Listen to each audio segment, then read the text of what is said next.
سیدہ ام المومنین طیبہ طاہرہ عائشہ صدیقہ رضی اللہ تعالیٰ عنہ میرے آقا کی رفیقہ حیات بلکہ وہ محبوبہ رسول تھیں، ان پر ایک الزام لگایا تھا منافقین نے، اس کا دفاع کیا میرا مولا اور آیت نازل فرمایا شان عائشہ میں، صدیقہ طاہرہ کی شان میں آیت نازل ہوئی۔ ہوا یہ تھا کہ ایک جنگ سے حضور واپس آ رہے تھے، جنگ غزوہ بنو مصطلق، وہاں سے واپسی میں حضرت عائشہ بھی اس سفر میں حضور کے ساتھ تھیں۔ رات کا وقت تھا، ایک جگہ قافلہ رک گیا تو قافلہ جب رکتا تھا تو اونٹ کے اوپر جو کجاوا ایک جو ہے حجرے کی طرح بنا دیا جاتا، جھونپڑی بنا دی جاتی تھی جو ام المومنین کے لیے ہوتی تھی، حضور کی ازواج مطہرات پردے میں جاتی تھیں، وہ اٹھا کر کے زمین پر رکھ دیا۔ حضرت عائشہ کی عمر بھی چھوٹی تھی، کم عمر کی تھی، تو وہ بڑی ہلکی بھی تھیں، جو صحابہ اٹھاتے تھے اٹھا کر کے رکھ دیتے تھے۔ رات کا وقت تھا اور وہ وہاں پر سو گئیں، کجاوے سے باہر نکل کر کے سوئیں۔ پھر ہوا یہ کہ قافلہ چل پڑا، حضرت عائشہ صدیقہ وہیں رہ گئیں۔ وہ کجاوا اٹھا کر کے جو صحابہ تھے انہوں نے اونٹ پر رکھ دیا اور یہ سوچا کہ اس میں ام المومنین ہیں، سو رہی ہوں گی، اٹھا کر کے اونٹ پر رکھ دیا، باندھ دیا اور اونٹ چل پڑا، جبکہ ام المومنین کہیں اور سوئی ہوئی تھی۔ یہ رہ گئی بات۔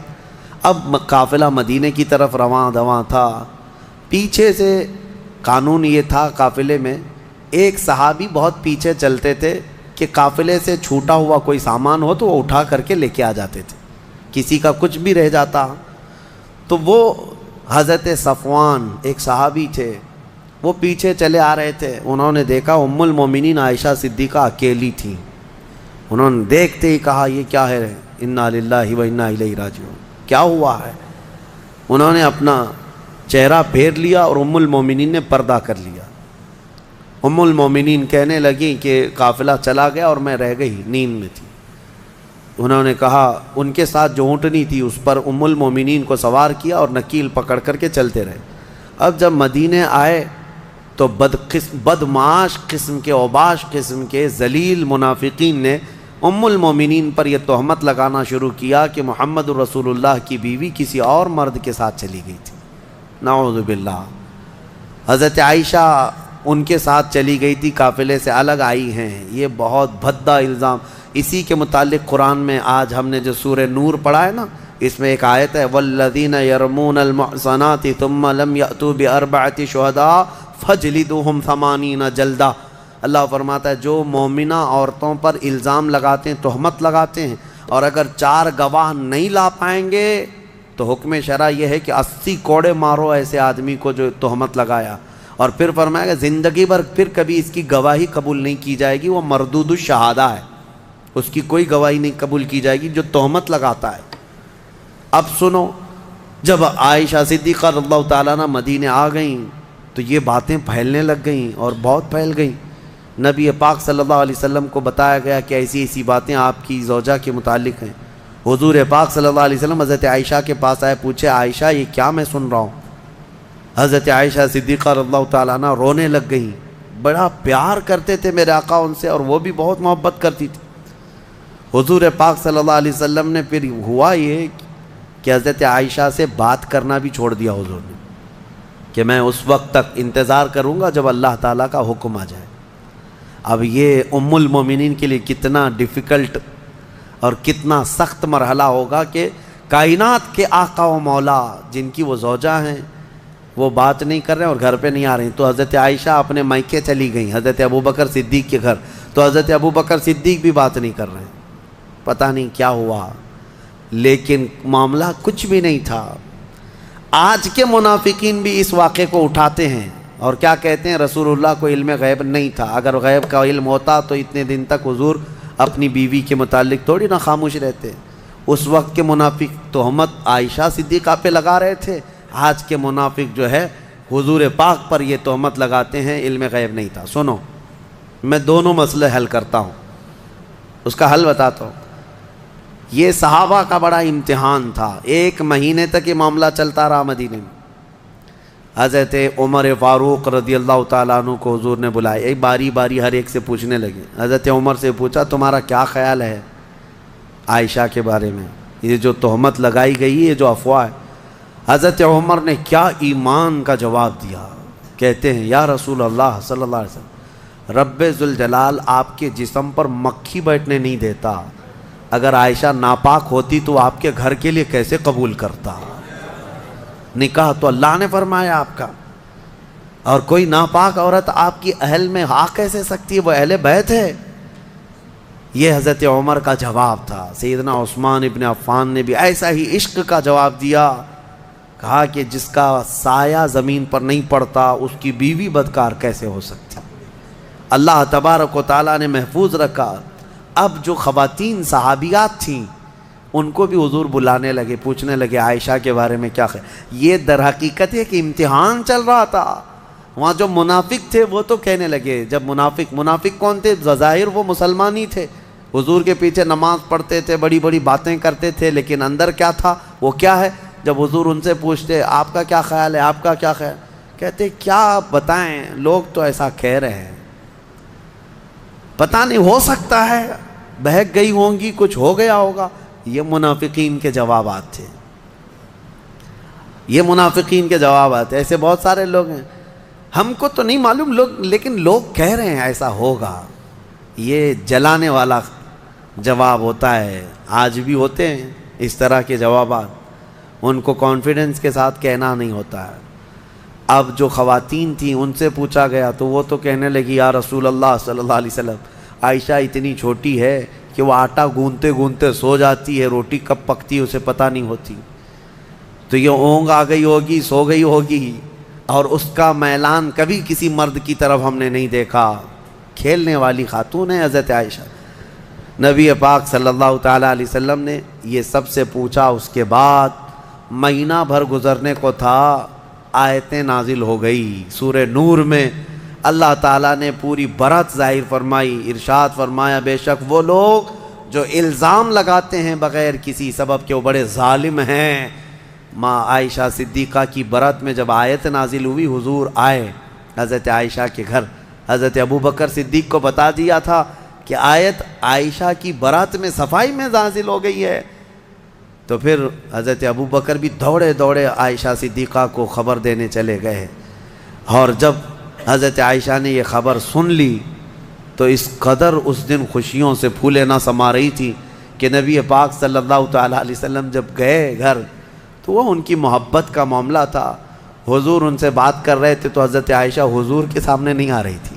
کہا نہیں، میں پہلے آپ سے نہیں بات کروں گی، میں پہلے اس مولا کا سجدہ ادا کروں گی جس نے میری برات کا اظہار فرمایا.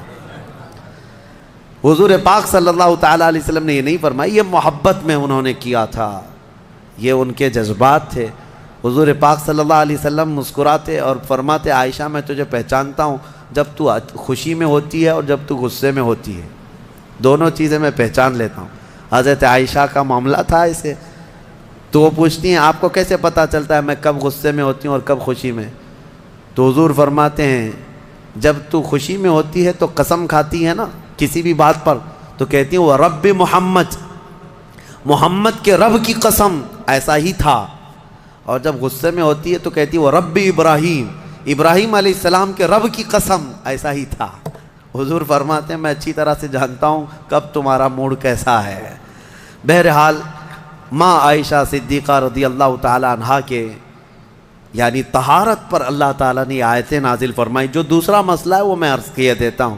آج کے جو منافق ہیں یہ جو کہتے ہیں حضور کو اگر علم غیب تھا تو اپنی بیوی کی برات پہلے ہی کیوں نہیں بیان کر دی؟ اتنے دن تک مدینے میں کنفیوژن کے شکار سب لوگ بھی تھے، کیوں ایسا رہا؟ یہ کہتے ہیں حضور کو علم غیب نہیں تھا. ان ظالموں کو یہ پتہ نہیں جو رسول مکہ میں مدینے میں بیٹھ کر مکہ کے تمام لوگوں کے احوال کی خبر دے رہے ہوں. لیکن کچھ معاملات ہوتے ہیں، کچھ معاملات ہوتے ہیں. امتحانات یوں ہی نہیں لیے جاتے. اگر آپ کے پاس سوال پرچہ آ گیا ایگزام میں اور بنایا کس نے ہے؟ بنایا کس نے ہے؟ آپ کے ٹیچر نے، جو پڑھانے والا ٹیچر نے بنایا. لیکن ایگزام لے کر کے آپ لکھنے کے لیے بیٹھے ہیں، ٹیچر ہی اگر آپ کی وہ گارڈنگ کے لیے آئے یا پھر وہ دیکھ بھال کے لیے آئے، نگرانی کے لیے، آپ پوچھ لینا اس سے ایک سوال، سر اس کا جواب بتا دو. کیا وہ ایگزام ہال میں بتائے گا؟ کہے گا نہیں میں معلوم نہیں ہے. معلوم نہیں ہے مطلب اس کو معلوم ہے لیکن تیرا امتحان چل رہا ہے۔ امتحان کس کام کا ہے؟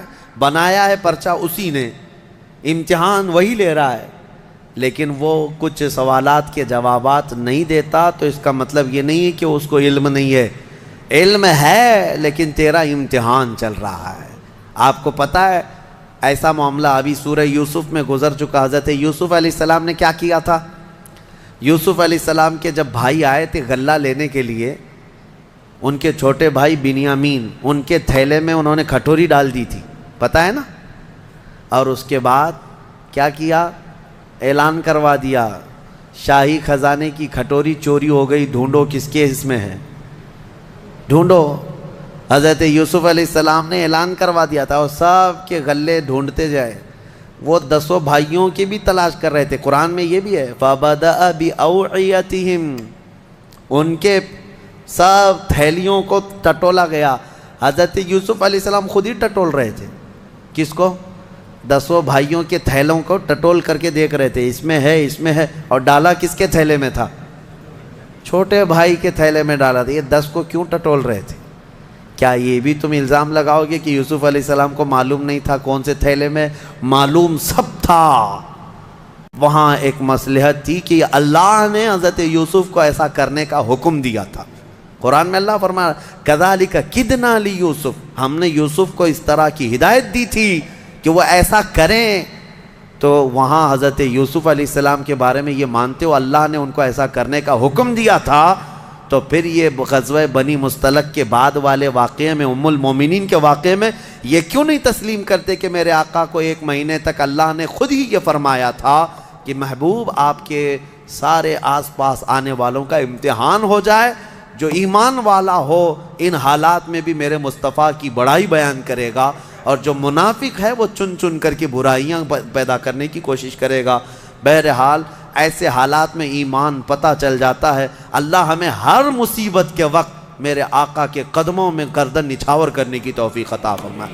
ہم جب زندہ رہیں، خوشیوں میں ہوں یا غموں میں ہوں، بس میرے مصطفیٰ کریم کے سچے غلاموں میں مولا ہمارا شمار فرمائے۔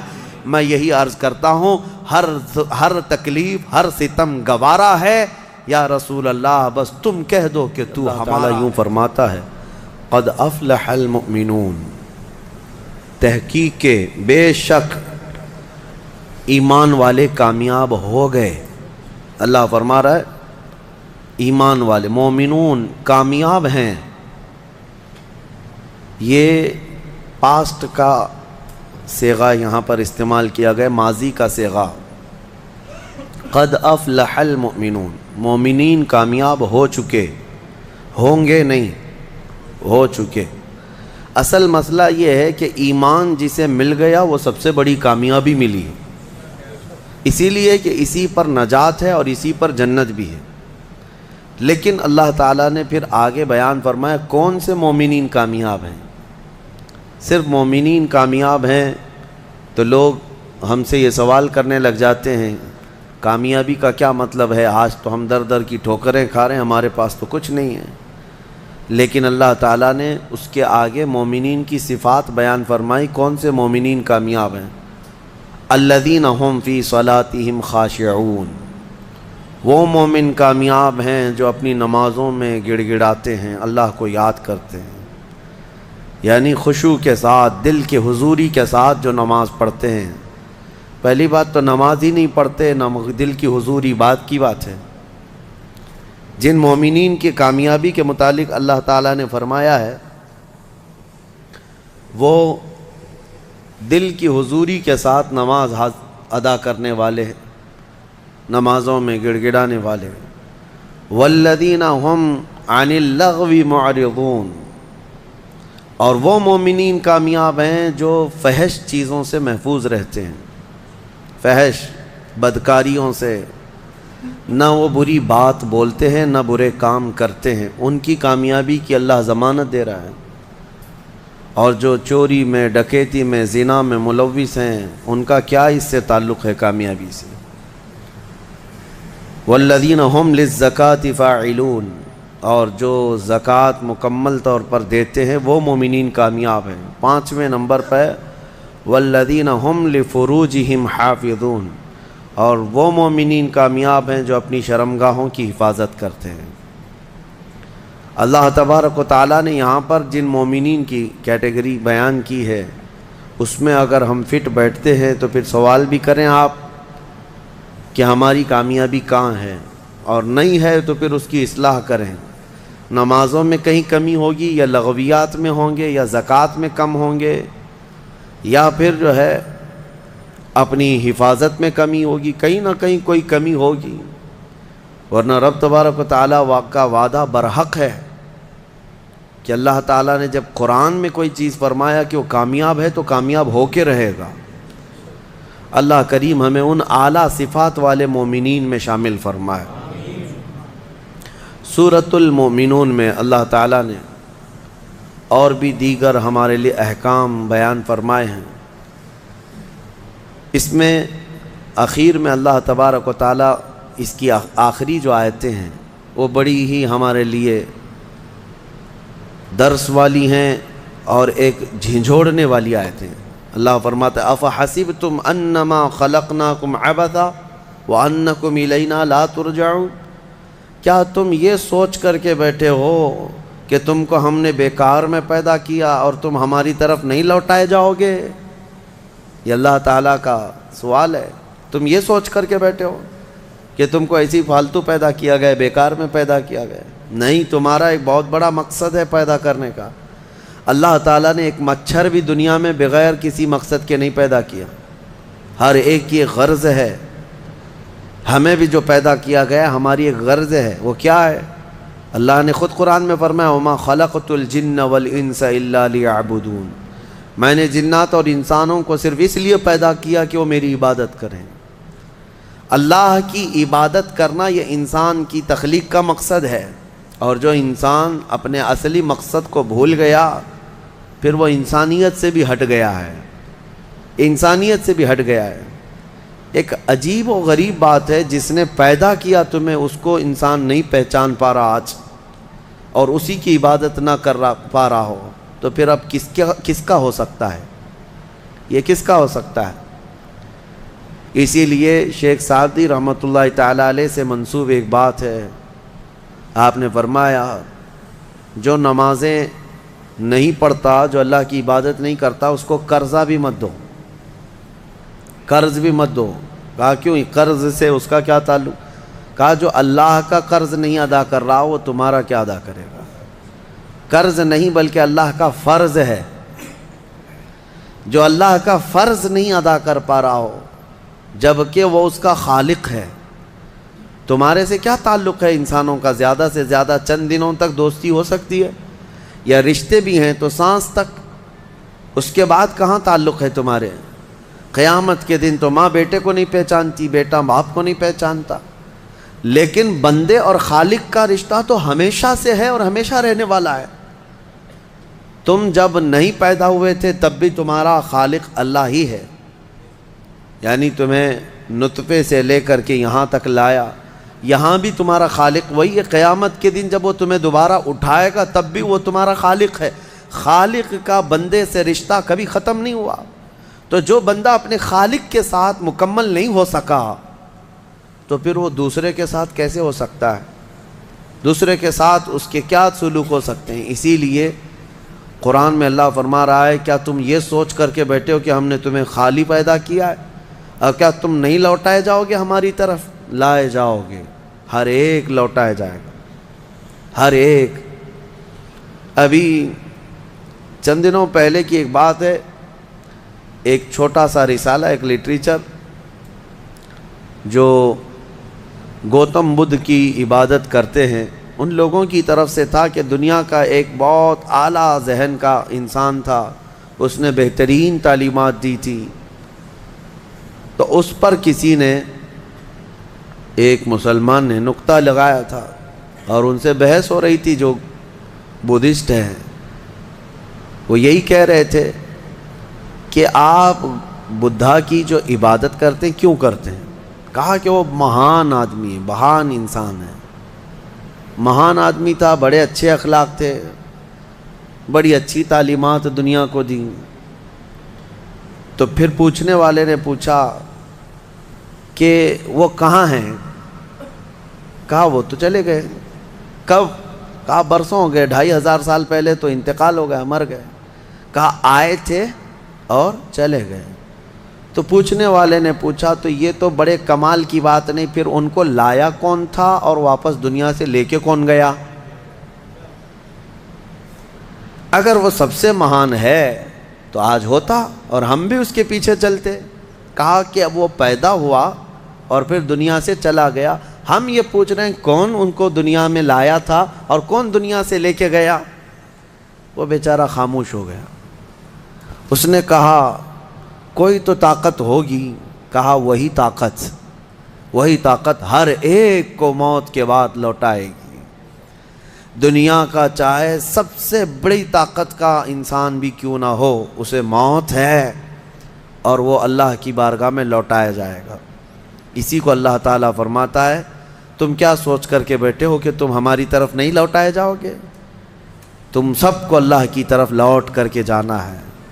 اس دن کو یاد رکھو، اس دن کو یاد رکھو جب یہ ساری چیزیں دھری کی دھری رہ جائیں گی اور تم آخری سفر پر نکل چکے ہوں گے، اور عجیب و غریب حالت میں ہم جاتے ہیں۔ میرے عزیزو، یہ سارے ہمارے کپڑے، ہماری جائیدادیں، ہماری سواریاں، ہماری گاڑیاں سب رہ جاتی ہیں۔ آج تک آپ نے دیکھا کہ کوئی آدمی جنازے کی بجائے مرسیڈیز میں قبر میں جا رہا ہو؟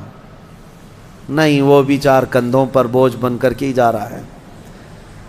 بڑی اعلیٰ قسم کی سواریاں وہ وہیں رہ جاتی ہیں، بڑے عمدہ لباس یہیں رہ جاتے ہیں۔ آخری سفر کا ایک مخصوص لباس ہے، ایک مخصوص انداز ہے اور ایک مخصوص طریقے سے لے جا کر کے قبر کے حوالے کر کے آ جاتے ہیں۔ اور اسی کو فرمایا گیا ہے کہ جس کو یہ اپنا آخری سفر یاد ہوگا اسے یہ بھی یاد ہوگا کہ میں یہاں کیوں آیا ہوں۔ کبھی آج تک آپ نے اپنے اندر جھانک کر کے پوچھا، کبھی سوچا زندگی میں کبھی ایسا وقت آیا کہ ابھی جیسے مثال کے طور پر مسجد میں آ کر بیٹھے، ابھی میں آپ سے پوچھوں پکڑ کر کے کیوں آئے ہو یہاں پہ مسجد میں، فوراً آپ جواب دیں گے عبادت کے لیے آئے ہو۔ مسجد کائے کے لیے ہے؟ عشاء کا وقت ہو رہا تھا، نماز پڑھنے کے لیے آیا، یا محفل چل رہی تھی محفل میں آ گیا۔ یہ تو تمہارا مقصد ہے، ہر کام کا تمہارا مقصد ہوتا ہے۔ کبھی یہ سوچا میں دنیا میں کیوں آیا، پوری دنیا میں کیوں آیا؟ جس نے اس سوال کا جواب حاصل کر لیا وہ معرفت کو پہنچ گیا۔ جو صحیح طریقے سے اس جواب کو پہنچ گیا وہ اللہ کی معرفت حاصل کر لے گا۔ اسی لیے میرے عزیزو آگے رب تعالیٰ فرماتا ہے أَفَحَسِبْتُمْ أَنَّمَا خَلَقْنَاكُمْ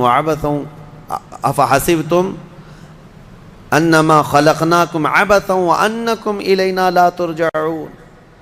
حضرت موسیٰ علیہ الصلوۃ والتسلیم کے متعلق ایک بات ملتی ہے۔ ایک چھپکلی تھی، دیوار پر چل رہی تھی۔ موسیٰ علیہ السلام نے پوچھا مولا اس کا کیا کام ہے، اس کا کیا کام ہے، یہ کیوں پیدا ہوئی ہے؟ چھپکلی کا ضروری نہیں کہ ہر ایک کی حکمت آپ کو معلوم ہو کون دنیا میں کیوں آیا۔ اللہ نے کوئی بھی چیز بغیر فائدے کے نہیں پیدا کی۔ رب تبارک و تعالیٰ نے ارشاد فرمایا موسیٰ تھوڑی دیر پہلے چھپکلی نے مجھ سے پوچھا کہ موسیٰ کو مولا تو نے کیوں پیدا کیا؟ حضرت موسیٰ علیہ السلام کا کیا کیا کام ہے؟ یہ ضروری نہیں کہ مخلوقات کو ایک دوسرے کی حکمتیں معلوم ہوں، ضروری نہیں ہے، لیکن اللہ تعالیٰ عبث بغیر کسی وجہ کے محض کسی کو نہیں پیدا کیا۔ بس اپنے مقصد زندگی کو سمجھو اور فالتو اپنی زندگی کو ضائع مت کرو۔ جو لوگ بیٹھے اسی طرح سے اپنی زندگی کو ضائع کر رہے ہیں ان نوجوانوں کو ایک دن احساس ہو جائے گا کتنی قیمتی چیز دنیا میں ضائع کر دیا انہوں نے، کتنی قیمتی چیز۔ کروڑوں کا معجون ملا کر کے بھی بڑھاپے کو جوان کر کے دکھا دو۔ یہ گیا وقت پھر ہاتھ آتا نہیں، صدا دورہ دکھاتا نہیں۔ آپ جس طرح سے تیزی سے اس دنیا کو کاٹتے ہوئے جا رہے ہیں، میاں ہم تو منٹ گن رہے ہیں۔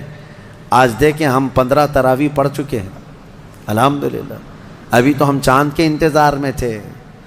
یوں ہی وقت آئے گا، اللہ آپ کو سلامت رکھے، ہماری زندگی کا بھروسہ نہیں، اگلا رمضان بھی پھر آپ بیٹھیں گے۔ بہت تیزی سے آپ کی زندگیاں گزرتی جا رہی ہیں، اور اچانک ایک دن اعلان ہو جائے گا فلاں کا بیٹا انتقال کر چکا، جنازے میں حاضر ہو جاؤ۔ یہی زندگی ہے۔ اسی لیے عبث اپنی زندگی کو ضائع نہ کریں، جو زندگی کے لمحات ہیں ان میں کچھ نہ کچھ انویسٹ کر دو تاکہ قیامت کے دن شرمندہ ہونا نہ پڑے، ذلیل ہونا نہ پڑے، رسوا ہونا نہ پڑے۔ بہرحال دوسری سورہ ہم نے جو تلاوت کی سورۃ النور، سورہ نور ہے، اس میں احکام بہت سارے آئے ہیں۔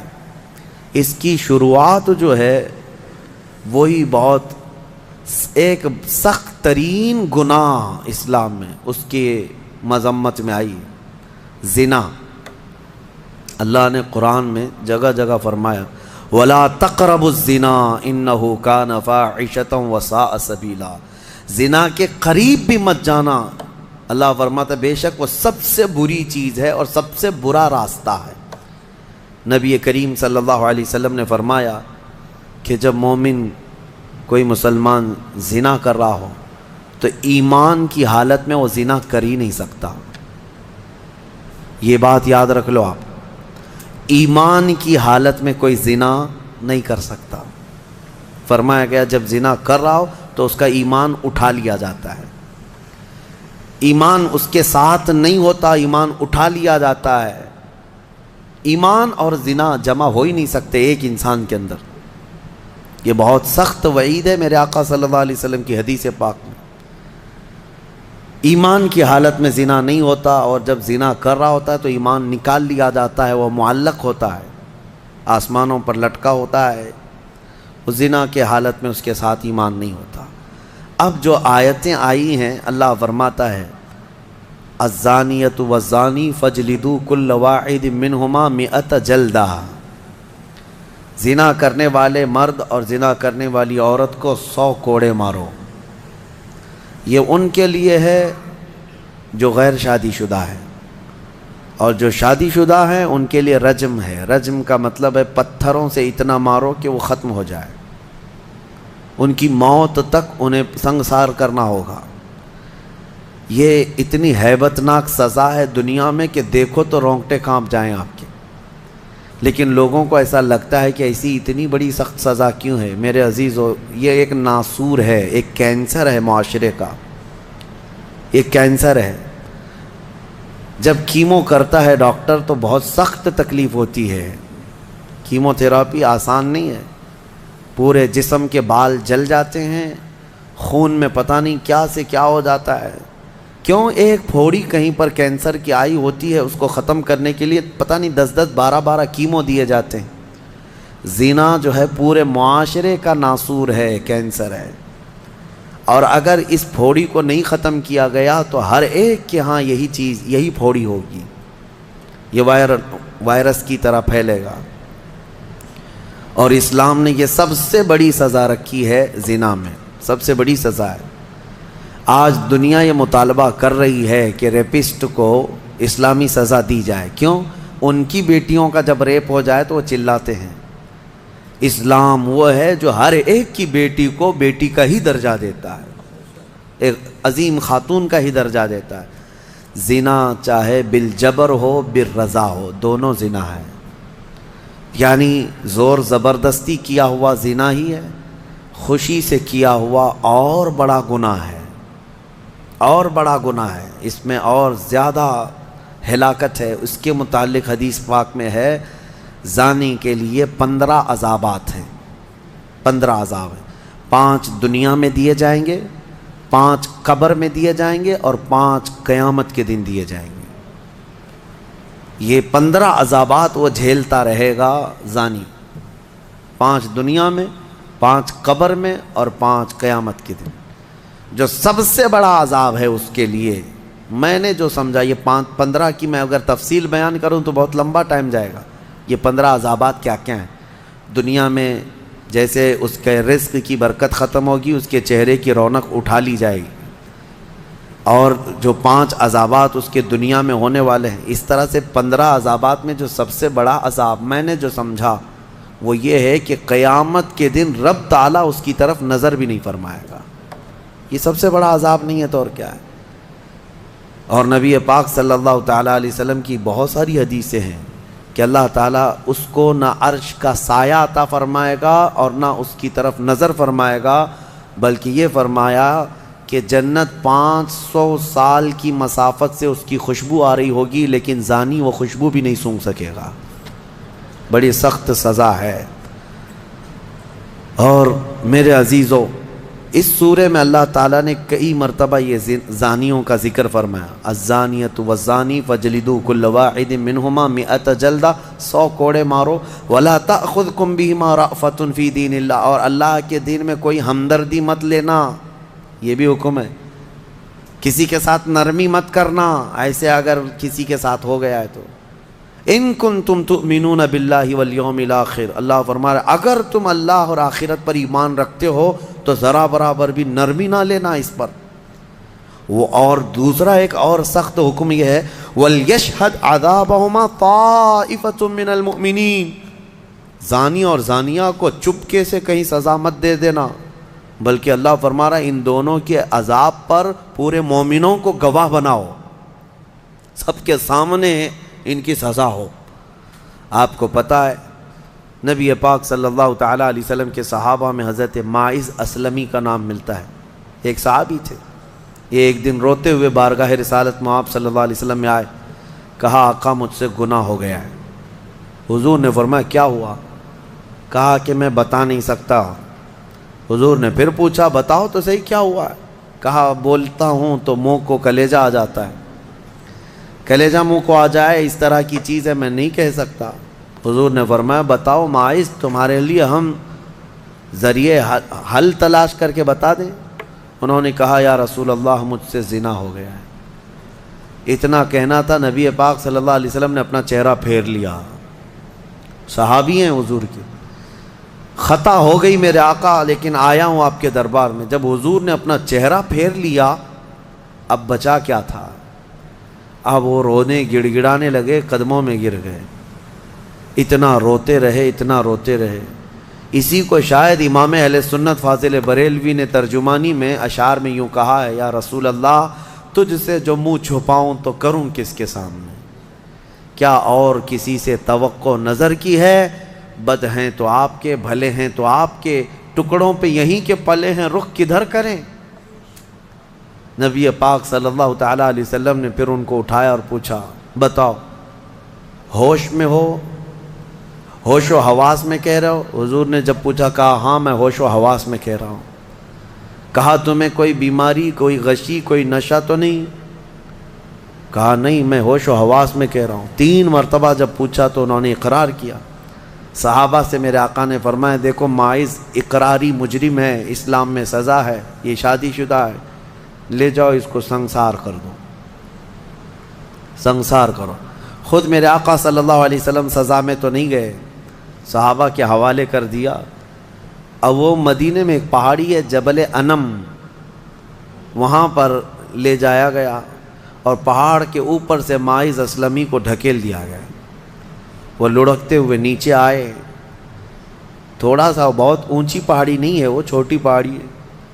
پھر وہاں سے جتنے صحابہ تھے ان سب نے پتھر مارنا شروع کیا اور سب اتنے پتھر برسائے گئے تھے کہ ماعز اسلمی کی روح نکل گئی، انتقال ہو گیا، زخمی حالت میں تھے۔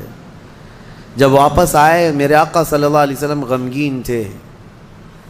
اس وقت صحابہ سے پوچھ رہے تھے بتاؤ ماعز کے ساتھ کیا کیا تم نے؟ کہا حضور سب ان کو سنسار کر رہے تھے۔ ایک صحابی آگے بڑھ کر کہتے میرے ہاتھ میں اونٹ کی ہڈی تھی، وہ لے کر کے میں نے مارا تو ماعز کی کھوپڑی پر لگ گیا، خون کا فوارہ اچھل کر میرے بدن پہ آیا۔ میں نے یہ کہا یہ کس پاپی کا خون لگ گیا، یہ کس خطاکار کا خون لگ گیا؟ میں کپڑے جھاڑ کر کے باہر آ رہا، میرے آقا صلی اللہ تعالیٰ علیہ وسلم کو بڑا غم ہوا، کھڑے ہو گئے، کہا یہ جملہ مت کہو، ماعز نے موت سے پہلے سچی توبہ کر لی۔ سزا تو دینی ہی تھی، اسلامی حکومت ہے تو سزا دی جائے گی، صرف توبہ کافی نہیں ہے۔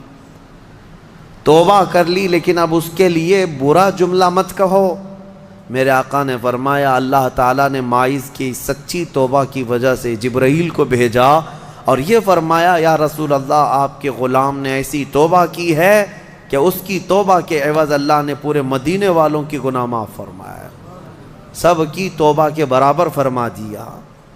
میرے عزیزوں سزا تو دی گئی۔ ایک اور صحابی آئے، وہ بھی آئی تھی بارگاہ رسالت میں آپ صلی اللہ علیہ وسلم میں، کہا کہ مجھ سے خطا ہو گئی ہے، حمل بھی تھا۔ حضور نے فرمایا جاؤ بچے کی ولادت کے بعد آؤ۔ بچہ پیدا ہو گیا، وہ بچہ کو 1 دن 2 دن کا بچہ تھا، وہ لے کر کے حاضر ہو گئی، کہا مجھے پاک کر دیجئے، مجھے پاک کر دیجئے۔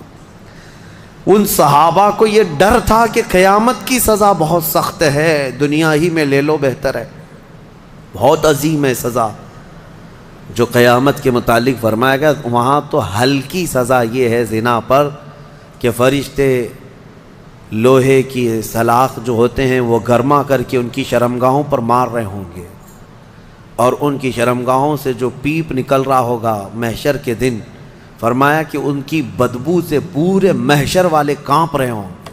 زانیوں کی جو ہلکی سزا ہے، پھر جہنم کی سزا کا تو کیا شمار ہی نہیں۔ لیکن یہ صحابیہ آئیں، کہا کہ حضور نے فرمایا بچہ ہونے کے بعد، اور بچہ لے کر کے پھر آئیں۔ حضور نے فرمایا ابھی تو پیدا ہوا بچہ، اس کا حق ہے، اس کو جاؤ دودھ پلا کے آؤ۔ حضور پاک صلی اللہ علیہ وسلم کے پاس سے وہ گئیں، 2 سال تک دودھ پلایا، اور پھر جب بچہ تھوڑا بہت چلنے پھرنے لگ گیا، غلط صحیح کو پہچاننے لگ گیا، تو آئی حضور کی بارگاہ میں، کہا یا رسول اللہ اب میرا بچہ میرے بغیر رہ سکتا ہے، یہ صحیح غلط کو پہچاننے لگ گیا، اب دودھ بھی چھوڑ چکا ہے، مجھے پاک کی کریں۔ وہ کیسی خواتین تھیں اس وقت بھی، چاہتے تو بہانے بنا لیتے، میں نے کیا ہی نہیں، خود اقرار کر کے انہیں پاک ہونا ہے۔ اللہ کی بارگاہ میں یہ عیب اور یہ دھبا لے کر نہیں جانا چاہتا۔ پھر ان کے سنسار کا بھی حکم دیا گیا، اس خاتون پر بھی سنساری ہوئی، یہاں تک کہ ان کی موت واقع ہو گئی۔ میرے عزیز و اسلام میں بڑی عظیم سزائیں ہیں، صرف میں یہ دنیاوی سزا آپ کو سنا رہا ہوں، اس سے گیس کر سکتا ہے آدمی دنیا میں جو ہائیسٹ سزا ہے اسلام میں وہ زنا پر ہے، لیکن یہ بھی کہا گیا ہے کہ یہ صرف اور صرف 100 میں سے 99 حصہ بھی اس کا یہاں سزا نہیں دی جا رہی، باقی 99 درجے زیادہ حشر کے دن اس کی سزا ہے۔ اگر وہ توبہ کے بغیر مر گیا، اگر وہ پاک ہوئے بغیر مر گیا، اس سے 100 گنا 99 گنا زیادہ جو یہاں دنیا میں سزا دی جا رہی، اس کا 99 درجے زیادہ حشر کے دن وہ سزا پائے گا۔ اسی لیے وہ دن یاد کر کے ہی جان پگھل جاتی ہے، جسم تھر تھر کانپنے لگتا ہے، وہ قیامت کا منظر۔ اللہ کریم ہمیں ان تمام برے فواحشات سے محفوظ فرمائے۔ اس سورہ میں اللہ تعالیٰ نے فرمایا یا ایھا الذین آمنوا لا تدخلوا بیوتا غیر بیوتکم حتی تستأنسوا وتسلموا علی اہلہا، اے ایمان والو دوسروں کے گھروں میں ڈائریکٹ ایسے داخل مت ہو جاؤ جب تک کہ تم سلام نہ کر لو، یہ تمہارے لیے بہتر ہے۔ گھر میں جانے کے آداب میرا مولا سکھا رہا ہے، ڈائریکٹ گھس نہ جانا کسی کے گھر میں، سلام کرو پہلے، اور آگے پوچھ رہے ہیں، آگے کی باتیں بتاتا ہوں۔ دروازے پر کھڑے ہو کر کے دستک دو، 3 مرتبہ دستک دینا ہے، اگر 3 بار میں بھی جواب نہیں آیا تو فرمایا گیا واپس پلٹ جاؤ، اس کے پیچھے نہ لگ جاؤ۔ وَإِن قِيلَ لَكُمُ ارْجِعُوا فَارْجِعُوا، اگر کہہ دیا جائے کہ لوٹ جاؤ تو لوٹ جاؤ، اور لوٹ جانے کے لیے کچھ جگہ پر کہا جاتا ہے اور کچھ جگہ اشارے مل جاتے ہیں۔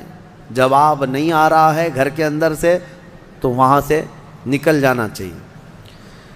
آگے آیت میں ہے لَيْسَ عَلَيْكُمْ جُنَاحٌ أَن تَدْخُلُوا بُيُوتًا غَيْرَ مَسْكُونَةٍ فِيهَا وَمَتَاعٌ لَكُمْ، ہاں ایسا کوئی گھر ہے جس میں کوئی رہتا ہی نہیں ہے تو اس گھر میں ایسی بغیر کسی کو سلام کیے ایسی داخل ہو گئے تو اللہ فرما رہا ہے کوئی گناہ نہیں ہے۔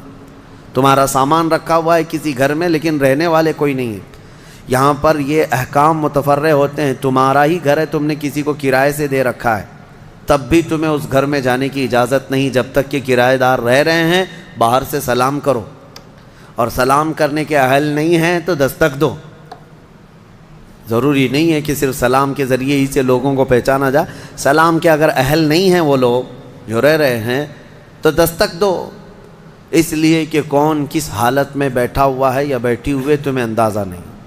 یہاں تک کہ حکم یہ ہے کہ دروازے پر دستک دے کر کے دروازے کے بالکل سامنے کھڑا ہونا بھی یہ درست نہیں، بلکہ فرمایا گیا دائیں جانب ہو جاؤ یا بائیں جانب ہو جاؤ، اس لیے کہ اگر کوئی خاتون دروازہ کھولے تو تمہارا آمنا سامنا نہ ہو جائے. یہ اسلام ہے. اور آگے اس کے فوراً آیت آتی ہے، اے محبوب آپ فرما دیں مومنین سے یغضوا من ابصارہم ویحفظوا فروجہم، اپنی آنکھیں نیچی رکھیں، اپنی شرمگاہوں کی حفاظت کریں. زنا کی ابتدا آنکھوں سے شروع ہوتی ہے، آنکھوں سے ہوتی ہے، اور اللہ تعالیٰ نے وہیں پر بند باندھ دیا. نہ تمہاری آنکھیں بہکیں نہ تمہارے باقی کے اعضاء بہکیں، تم اپنی آنکھوں کی حفاظت کرو. نہ دیکھا ہوتا تو جسم کے اندر جذبات نہیں آتے، جسم کے اندر یہ خواہشات نہیں آتے، یہ فواہشات نہیں آتے.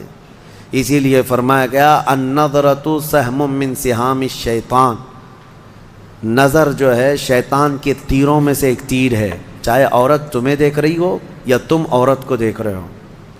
یہ نظر جو ہے شیطان کا تیر ہے. عورتوں کو ہم پردے کیا حکم کیوں کہتے ہیں؟ اس لیے کہ بہتوں کی نظروں میں زہر ہوتا ہے، اور جیسے ہی وہ نظر ڈالتے ہیں ان کے جسم پر آ کر کے وہ نظر تیر لگتا ہے، عورت کے اندر وہ بری نظر کے اثرات پیدا ہو کر کے بری خواہشات پیدا ہو جاتے ہیں. اسی لیے عورتوں کو کہا گیا کہ وہ اپنی حفاظت کریں، پردے میں رہیں. مرد حضرات کے لیے بھی حکم ہے کہ وہ اپنی آنکھیں نیچی رکھیں. تم نے اگر آنکھوں کو آوارہ چھوڑ دیا تو یہ آنکھیں تمہیں زنا تک لے جائیں گی. یہاں نظروں کی حفاظت بہت ضروری ہے، بہت ضروری ہے میرے عزیزو. یہاں تک کہ حدیث پاک میں ہے اگر کسی نے کسی کے گھر میں نظر ڈالی اور گھر والے کو یہ برا لگا تو گھر والے کو اجازت ہے کہ وہ پتھر اٹھائے اور اس کی آنکھ پھوڑ دے، اللہ اس سے مواخذہ نہیں فرمائے گا. کتنی بڑی بات ہے، کتنی بڑی بات ہے. اگر گھر والے نے آنکھ پھوڑ دیا تو اللہ اس کا مواخذہ نہیں فرمائے گا. کیوں؟ گھروں کی عزت کے لیے اللہ تعالیٰ نے اتنے سخت طریقے سے قوانین بنائے. اسلام جو ہے سوسائٹی چاہتا ہے، یہ نہیں ہے کہ یہ یورپ امریکہ کی طرح عیاشی، کوئی کسی کے ساتھ کوئی کسی کے ساتھ، کون کس کا بچہ ہے کون کس کا باپ ہے پتہ ہی نہیں. اسلام میں نسب اور نسل کا بہت زیادہ اہتمام ہے، بہت زیادہ اہتمام ہے. جن 5 چیزوں کی حفاظت فرض ہے ہر مسلمان پر، اس میں نسب کی حفاظت بھی فرض ہے. سب سے پہلی چیز جو مسلمان پر فرض ہے وہ جان کی حفاظت ہے. اور ان 5 چیزوں کو پھر کبھی میں عرض کروں گا، 5 چیزوں کی حفاظت ہر مسلمان پر فرض ہے. اس میں جان کی حفاظت، اپنی عزت کی حفاظت اور اپنے نسب کی حفاظت فرض ہے. اپنے نسب کی حفاظت یہ نہیں ہے، یہی تو معاملات ہیں. کسی عورت کو آپ نے طلاق دے دیا، تمہاری عورت تو نہیں ہے. عدت کے کیا معاملات ہیں؟ یہ عدت کیوں رکھی گئی؟ ارے ادھر طلاق دی ہے، دوسرے دن وہ کسی اور سے نکاح کر لیتی؟ نہیں نا. عورت کے 3 حیض آنے تک انتظار کرو، دوسرے آدمی کو نکاح کرنا ہے. کیوں؟ اس لیے کہ پہلے آدمی کا اگر ذرا برابر بھی نطفہ باقی رہ گیا طلاق کے وقت، تو پھر اس عورت سے دوسرا مرد نکاح کر لیا تو پھر 2 مردوں کا نطفہ ایک عورت کے اندر جائے گا تو نسب میں خلط ملط ہو جائے گا، کس کا بچہ ہے پتہ نہیں چلے گا. عورت کو پورا پاک ہو جانے دو، کلین ہو جانے دو، تاکہ دوسرا کوئی نکاح کر رہا ہے تو یہ ثابت ہو جائے کہ یہ اس کے بعد اگر بچہ ہوگا تو اسی مرد کا ہوگا.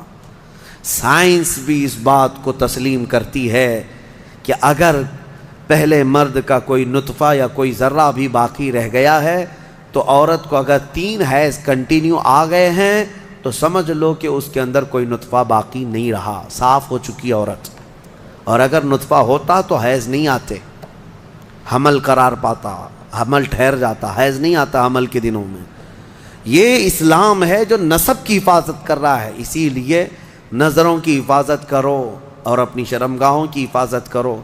اس بے راہ روی کے دور میں، اس فتنے کے دور میں مسلمانوں، گھڑی گھڑی میں آپ کو یہ تنبیہ کر رہا ہوں کہ شیطان کا سب سے بڑا حربہ یہی ہے کہ وہ مسلمان کو زنا کے راستے پر ڈال دیتا ہے. اور اس لیے کہ سب سے آسان دوزخ کا راستہ یہی ہے.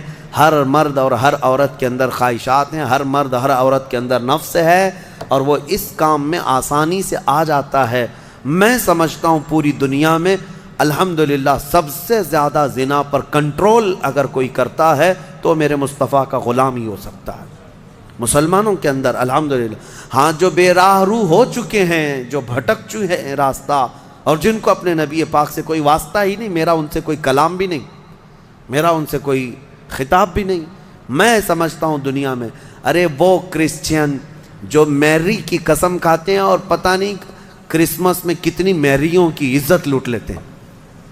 ہاں پاکیزہ مریم کی قسم کھاتے ہیں نا، ہاں وہ جو ہے میری حضرت بی بی مریم کو کہتے ہیں جو سب سے پاکیزہ عورت ہے. اگر سب سے پاکیزہ خاتون پر ان کا ایمان ہے تو پھر یہ کرسمس میں ہوتا کیا ہے؟ پتہ نہیں کتنی عورتیں اس دن زنا کی شکار ہو جاتی ہیں. تو یہ میری کی قسم اٹھانے والے ہی میریوں کو لوٹ لیتے ہیں. اسلام یہ نہیں ہے. اسلام میں نہ مسلمان خاتون کو نہ ہی غیر مسلم خاتون کو تمہیں نظر بھر کر کے دیکھنے کی اجازت ہے. ہاں اگر کوئی بھٹک گیا ہے تو اسلامی حکم پر نہیں چل رہا ہے، لیکن اگر اسلام پر چل رہا ہے تو میں دعوے کے ساتھ کہہ سکتا ہوں، دعوے کے ساتھ پوری دنیا میں اس مرض پر سب سے بہترین کنٹرولنگ کا راستہ کسی کا ہے تو وہ محمد رسول اللہ کا ہے، میرے آقا صلی اللہ علیہ وسلم. میرے عزیزو، اس سے بچنے کے لیے ہی تو میرے آقا نے فرمایا کہ شادی کر لو، نکاح کر لو، نکاح کو آسان بناؤ تاکہ زنا کرنا مشکل ہو جائے. اور میں نے اس سے قبل بھی کہا تھا کہ جوان ہو جائے کوئی لڑکی تو اسے جلد سے جلد نکاح کر کے دے دو، اور اگر کوئی جوان لڑکا ہے خواہش ہے نکاح کی تو اس کے لیے زیادہ دیر انتظار نہ کرو. اگر گناہ میں پڑنے کا اندیشہ ہے، نکاح کیا ہے؟ سنت ہے نا میرے مصطفیٰ کی. النکاح من سنتی، حدیث پڑھ سنتے ہوں گے آپ خطبہ نکاح میں بھی، حضور نے فرمایا نکاح میری سنت ہے. یہی سنا نا آپ نے. لیکن شریعت کا حکم یہ ہے کہ وہ مرد جس کو گناہوں میں پڑنے کا اندیشہ ہے اس کے لیے نکاح سنت نہیں، نکاح فرض ہے.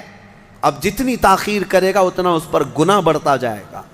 اس لیے فضول اور بے حیا